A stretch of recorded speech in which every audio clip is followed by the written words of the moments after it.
예, 우리가 지난주까지 사도행전 19장 말씀을 살펴봤는데요. 사도행전 19장은 에베소에서의 그 거대한 소동으로 끝이 납니다. 은세공사인 데메드리오와 그 기술자들은 바울 때문에 자신들의 생업이 흔들린다고 여겼습니다. 그러니까 이것은 단순한 종교적 갈등이 아니라 경제와 권력, 문화와 우상이 충돌한 사건이었습니다. 복음이 그 우상이 있는 도시에 들어가자 그 도시의 중심부를 흔들어 놓은 것입니다. 그런데 흥미로운 것은 누가가 이 사건을 단순하게 어떤 하나의 폭동으로만 이야기하지 않습니다.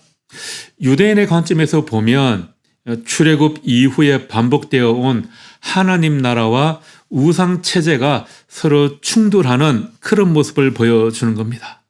모세가 이집트의 신들과 충돌했고요.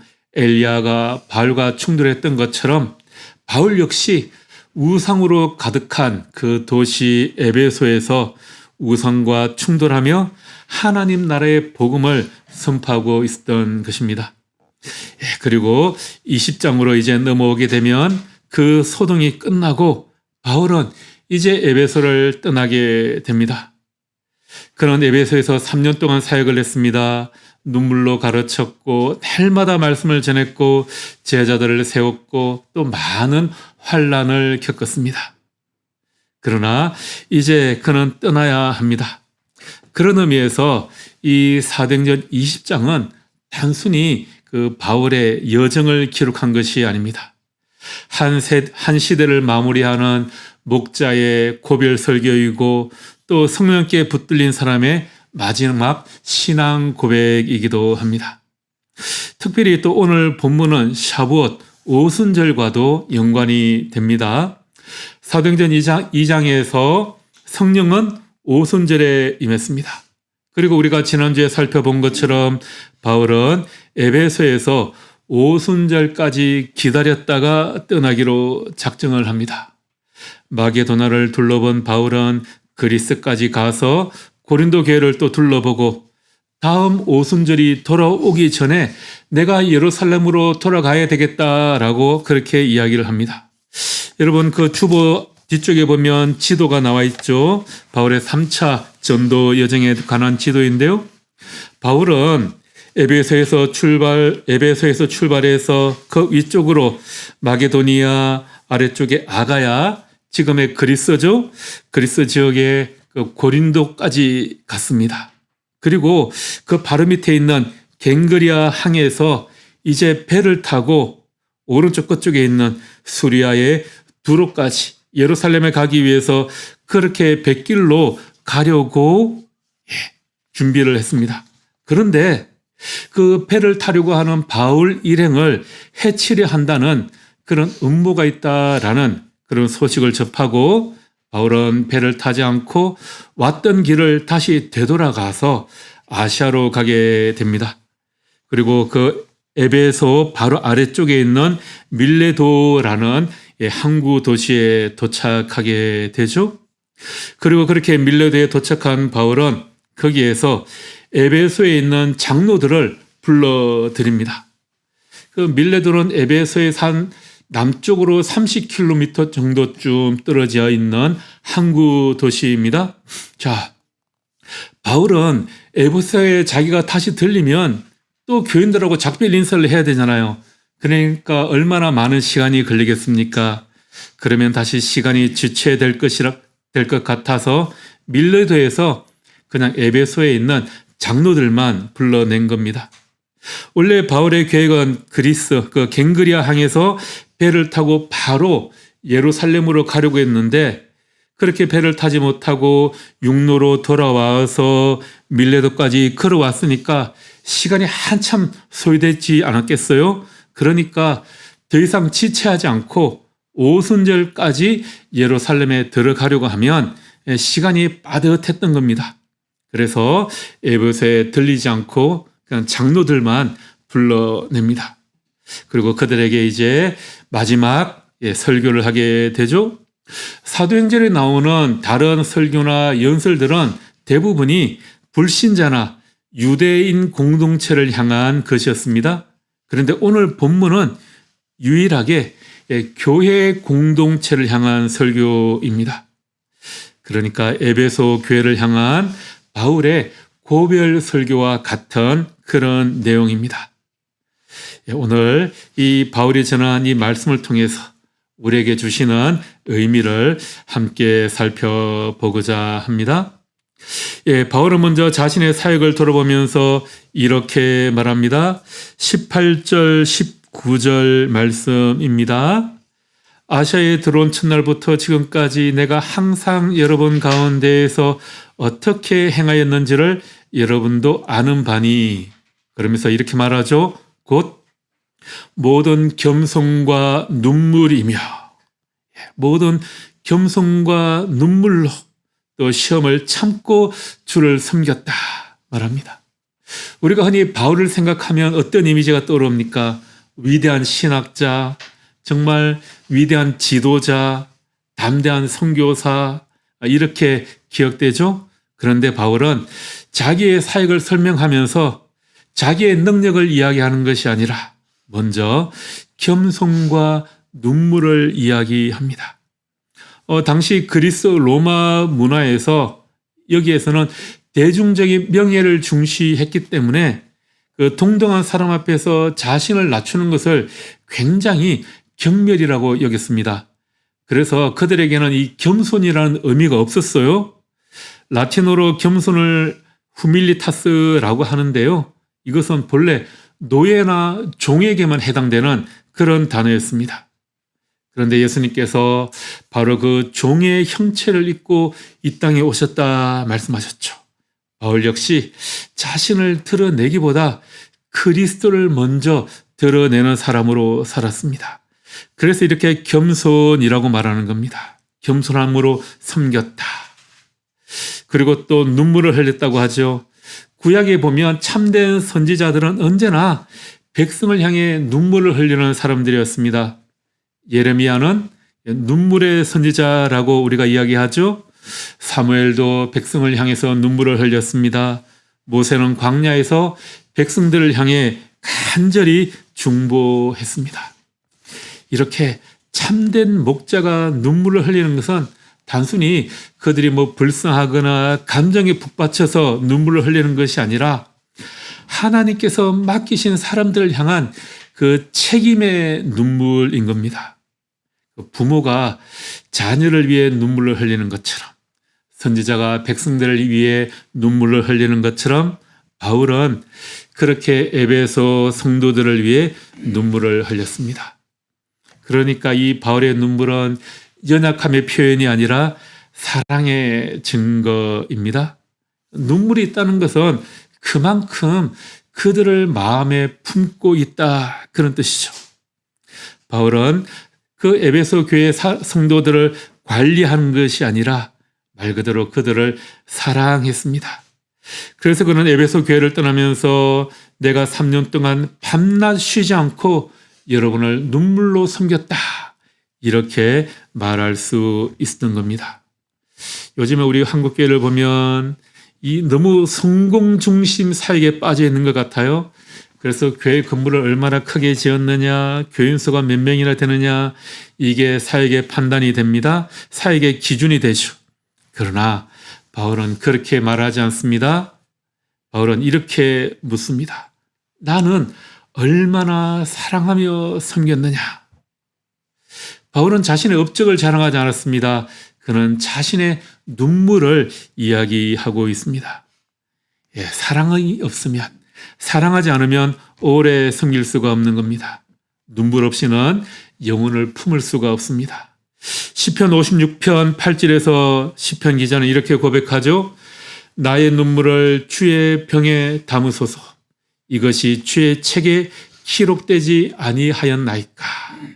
하나님께서는 그 사역의 눈물을 단 한 방울도 잊지 않으십니다. 자, 이어서 바울은 또 이렇게 말합니다. 22절 말씀인데요. 22절 말씀 우리 같이 한번 읽어 볼까요? 보라, 이제 나는 성령에 매여 예루살렘으로 가는데 아멘. 아멘. 예, 바울은 자기가 성령에 매였다라고 합니다. 이 매여라는 표현은요, 묶여서 끌려가는 그런 이미지를 말하는 겁니다. 좀 과장해서 말하면 멱살 잡고 끌려가는 그런 이미지를 좀 떠올리면 될 것 같아요.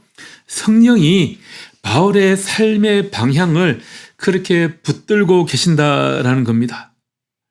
누가는 그렇게 바울이 예루살렘을 향해 가는 모습을 예수님께서 예루살렘에 올라가시는 그 여정과 평행 구조로 묘사하고 있습니다. 예수님께서도 예루살렘에 올라가실 때 제자들이 만류했죠. 왜냐하면 고난이 기다리고 있었기 때문입니다. 그러나 예수님은 그 길을 돌이키지 않고 예루살렘으로 올라가셨습니다. 이제 바울도 같은 길을 가는 겁니다. 예루살렘에 올라가면 투옥과 핍박이 기다리고 있다고 합니다. 제자들은 그것을 알고 눈물로 만류했습니다. 그러나 바울은 성령에 붙들린 채 예루살렘을 향해 올라갑니다.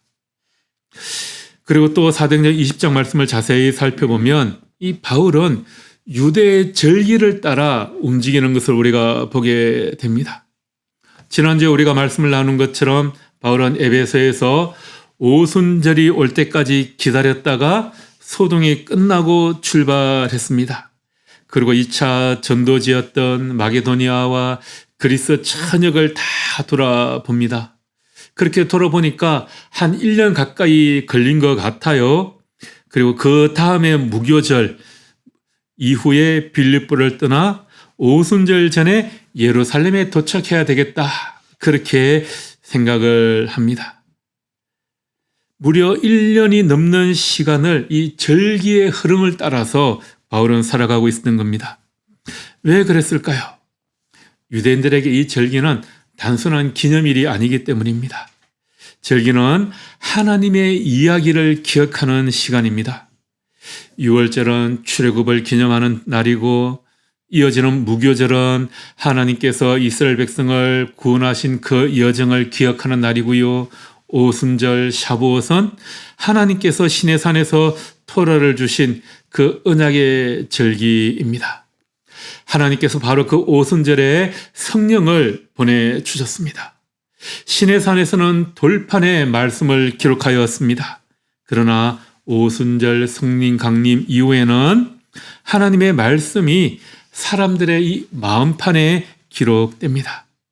예레미야가 예언했던 그 새 언약이 시작된 것입니다. 그리고 원래 샤부옷은 첫 열매를 하나님께 드리는 절기였죠. 농부들은 밀추수의 첫 열매를 가지고 예루살렘을 향해 하나님께 드리기 위해 나아갔습니다. 자, 그런데 지금 바울이 예루살렘에 가지고 가려고 했던 것은 곡식이 아닙니다. 무엇을 가지고 가고 있습니까? 마게도냐 교회, 빌립보 교회, 데살로니가 교회, 고린도 교회, 에베소 교회, 그렇게 이방 성도들의 사랑과 흥금을 가지고 지금 예루살렘 교회를 향해 올라가고 있는 것입니다. 그래서 로마서 15장에 보면 바울은 이 흥금을 너무나도 귀중하게 생각합니다. 왜냐하면 이것은 단순한 구제헌금이 아니라 복음의 열매이기 때문입니다. 유대인과 이방인이 그리스도 안에서 하나가 되었다는 표시입니다. 이방 성교의 첫 열매를 예루살렘에 올려드리는 것입니다. 샤보옷의 첫 열매를 드리러 가는 다른 순례자들 사이에서 이 바울은 곡식이 아니라 이방인 교회를 품고 올라가는 것입니다. 성령께서 열방 가운데에서 이루신 그 영적인 열매를 안고 하나님께 나아가고 있는 것이죠. 예루살렘 교회는 복음을 이방인들에게 나누어 주었고 이방 교회는 사랑으로 응답하는 것입니다. 예루살렘 성도들이 영적인 것을 나누어 주었다면 이방 성도들은 이제 육적인 것으로 예루살렘 교회를 지원하는 것입니다. 그렇게 이방 교회들의 사랑과 예물을 가지고 바울은 예루살렘에 오순절까지 올라가기를 원했던 겁니다. 그래서 바울은 예루살렘에 가는 것을 두려워하지 않았습니다. 23절 말씀에 뭐라고 하고 있습니까? 결박과 환란이 나를 기다린다 하시나. 예, 바울은 알고 있었습니다. 예루살렘에 올라가면 결박과 환란이 기다리고 있습니다. 그러나 그 길을 피할 수가 없습니다. 왜냐하면 자기의 인생이 이미 성령께 붙들려 있기 때문입니다. 성령께 붙들린 사람은 편안한 것을 목적지로 삼지 않습니다. 성령께서 가르치시는 곳을 목적지로 삼고 나아가는 것입니다. 그래서 바울은 이렇게 말합니다. 24절 말씀에 또 이렇게 말하죠. 내가 달려갈 길과 주 예수께 받은 사명을 마치려 하면은 나의 생명을 조금 더 귀한 것으로 여기지 아니하노라. 바울의 관심은 오래 사는 것, 편안하게 사는 것, 안전하게 사는 것, 그런 것이 아니었습니다. 오직 한 가지 목표는 끝까지 달려가는 것입니다. 끝까지. 바울은 자기 생명을 귀한 것으로 여기지 않는다라고 합니다. 그렇다고 해서 이것이 자기 파괴주의적인 그런 허무주의가 아닙니다. 오히려 내가 그 달려갈 길을 마치기는 그 한 가지를 위해서는 자기 생명을 지극히 귀한 것으로 여겼습니다. 왜냐하면 그 목표를 다 이루어야 하기 때문입니다. 여기에서 이 달려갈 길이라는 것은 그 정해진 경주 코스가 있는 것을 말합니다. 달리기에는 정해진 트랙이 있고 정해진 거리가 있고 또 정해진 결승점이 있지 않습니까? 바울은 자신의 사역을 하나님이 정하신 그 특정한 코스를 완주하는 것으로 이해했습니다. 그래서 그 목표점을 향해 나아가고 있는 겁니다. 이것은 또 깔뱅의 그 소명과도 연관이 됩니다. 개인의 삶에는 하나님께서 각자에게 부여하신 그 소명이 다 있다라는 것입니다. 그리스도인은 하나님이 정하신 자리에서 하나님이 정하신 자기만의 경주를 다 해야 한다는 거죠. 그래서 우리는 다른 사람들과 너무 좀 비교할 필요가 없습니다. 중요한 것은 내가 얼마나 빨리 가느냐, 얼마나 더 높이 올라가느냐, 이것이 아니라 하나님께서 나에게 보여주신, 준비해 주신 그 경주 트랙을 이탈하지 않고 끝까지 완주하느냐 하는 것입니다. 내게 주어진 자리에서 나에게 맡겨진 그 경주를 신실하게 완주할 수 있는 저와 여러분이 되기를 소망합니다. 그리고 그렇게 성령에 붙들려 살아온 바울은 이제 마지막으로 자신이 남기는 것을 덧붙여 말합니다. 32절 말씀인데요. 이 말씀 우리 또 같이 한번 읽어 볼까요? 지금 내가 여러분을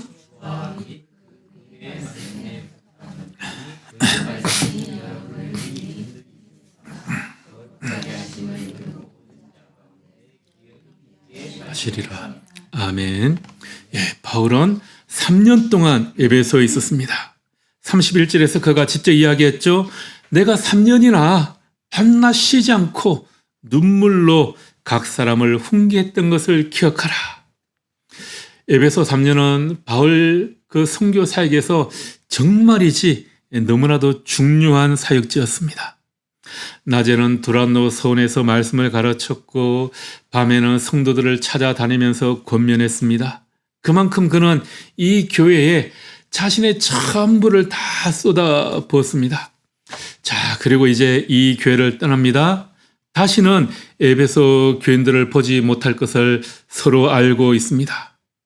25절에서 바울이 이렇게 말했죠. 나는 여러분 중 아무도 내 얼굴을 다시 보지 못할 것을 압니다. 예루살렘에 올라가면 결박과 환란이 예고되어 있습니다. 그러므로 이제 이 밀레도에서의 작별은 진짜 정말 마지막이었습니다.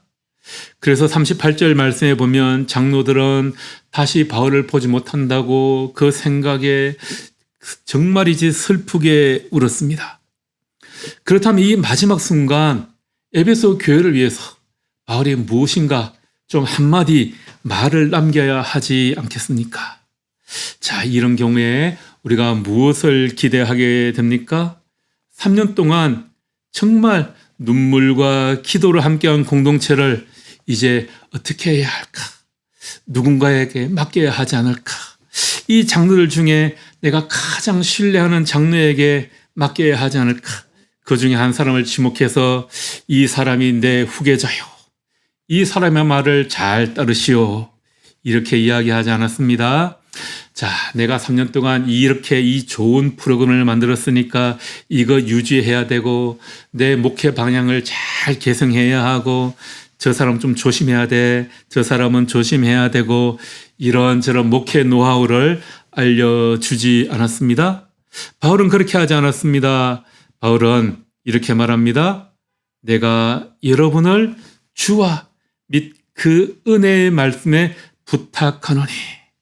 예, 바울은 교회를 사람에게 맡기지 않습니다. 제도에 맡기지도 않았습니다. 프로그램에 부탁하지도 않습니다. 어떤 조직, 시스템에 부탁하지도 않았습니다. 오직 주님께, 오직 하나님의 은혜의 말씀에 에베소 교회를 맡깁니다. 여기에서 이 부탁한다라는 말은 아주 귀중한 것을 신뢰할 수 있는 사람에게 맡긴다, 그런 뜻입니다. 예수님께서 십자가에 위에서 마지막에 뭐라고 말씀하셨습니까? 아버지여, 내 영혼을 아버지 손에 부탁하나이다 라고 할 때 이 부탁한다, 바로 그 단어입니다.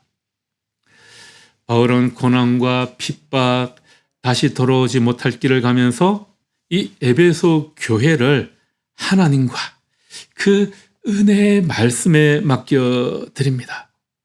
예수님이 자기 영혼을 하나님의 손에 맡기는 것처럼 교회를 하나님의 손에 맡겨드리는 것입니다. 여러분, 이 교회의 주인은 사람이 아닙니다. 교회의 주인은 그리스도, 하나님이십니다. 교회를 세우시는 분도 하나님이시고 교회를 지키시는 분도 하나님이십니다. 바울은 이것을 알고 있었습니다. 그래서 자신이 이 에베소 교회를 떠나도 하나님의 말씀이 지켜주실 것을 잘 알았습니다. 왜냐하면 교회는 원래 자기 것이 아니기 때문입니다. 그런데 요즘에 한국 교회에서 담임 목사가 은퇴하면 무슨 일들이 벌어질까요? 담임 목사가 은퇴를 앞두면 교회 안에는 참 묘한 긴장감들이 생깁니다. 어떤 사람이 후임으로 올까? 어떤 사람이 우리 교회에 맞을까? 누구를 지지할까? 또 오랫동안 그 교회를 섬겼던 목사에게는 어떤 유혹이 있을까요? 자기가 그동안 섬겼고 자기가 세운 교회니까 자기의 목회 방향과 자기 지침을 이어갈 사람을 세워야지. 또 그런 생각을 하게 됩니다. 그리고 성도들 사이에서도 이런저런 목소리들이 많이 나옵니다. 마치 교회가 특정한 한 사람에게 그 교회의 운명이 달려있는 것처럼 그렇게 생각할 때가 참 많이 있습니다. 물론 교회가 좋은 후임자를 모시는 게 중요하죠. 좋은 지도자를 세우는 것은 매우 중요한 일이기는 합니다. 그러나 더 중요한 질문은 이것입니다. 그 교회는 지금 누구를 의지하고 있는가 하는 것입니다. 그 어느 교회가 지금 후임 목사를 뽑기 위해 청빙위원회를 구성하고 있어요. 제가 잘 아는 교회입니다. 그런데 내가 그 청빙위원회에 들어가야 되는데 자기가 저 청빙위원회에 포함되지 않았다는 거예요. 그래서 엄청난 불평을 하는 그런 교인들이 있다고 합니다. 왜 그럴까요? 내가 거기에 들어가서 내가 원하는 사람을 뽑아야 하는데 그렇지 않은 것이 불만인 거죠. 참 심히 걱정이 됩니다. 왜 그렇게 됩니까? 그 교회가 주님의 말씀에 맡겨진 교회가 아니라 어느 한 사람에게, 어느 한 지도자에게 묶여있는 교회이기 때문입니다. 교회의 주인이 하나님이심을 실제로는 믿지 않기 때문입니다. 바울은 에베소에 건물을 남기지 않았습니다. 조직을 남기지도 않았습니다. 자신의 이름을 남기지도 않았습니다. 그가 남긴 것은 하나였습니다. 하나님과 그의 은혜로운 말씀. 그리고 그것이면 충분하다고 바울은 믿었습니다. 왜냐하면 교회를 세우는 것은 결국 사람이 아니라 하나님이시기 때문입니다. 우리 모든 이 교회도 그렇게 하나님과 하나님의 은혜로운 말씀에 온전히 붙들린 교회가 되기를 소망합니다. 28절에서 바울은 이미 말했습니다. 하나님이 자기 피로 사신 교회를 보살피게 하셨느니라. 여러분, 이 교회는 목사 한 사람의 눈물로 세워지는 것이 아닙니다.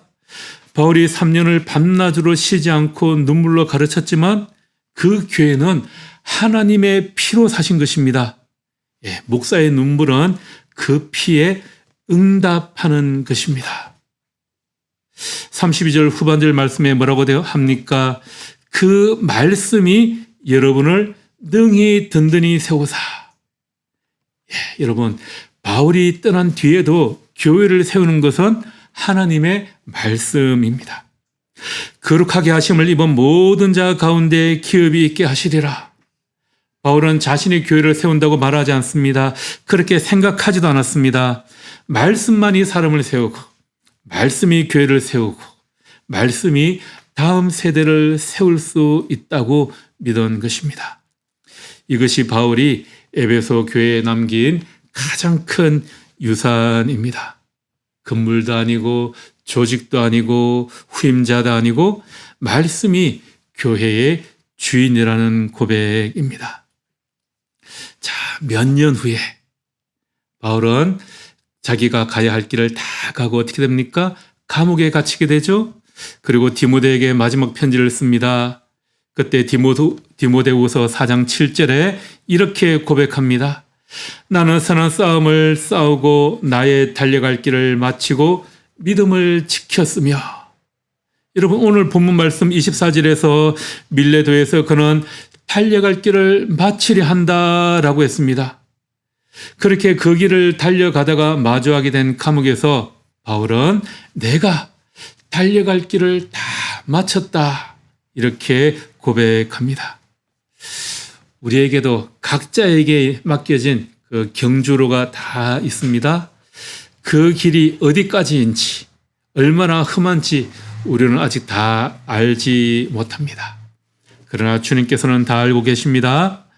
우리가 바울처럼 그렇게 거창한 사역은 아니어도 우리에게 맡겨진 자리에서 겸손과 눈물로 지체를 사랑하고 교회를 사랑하고 또 성령께서 이끄시는 방향을 따라 흔들리지 않고 끝까지 신실하게 그 길을 걸어갈 수 있게 되기를 소망합니다.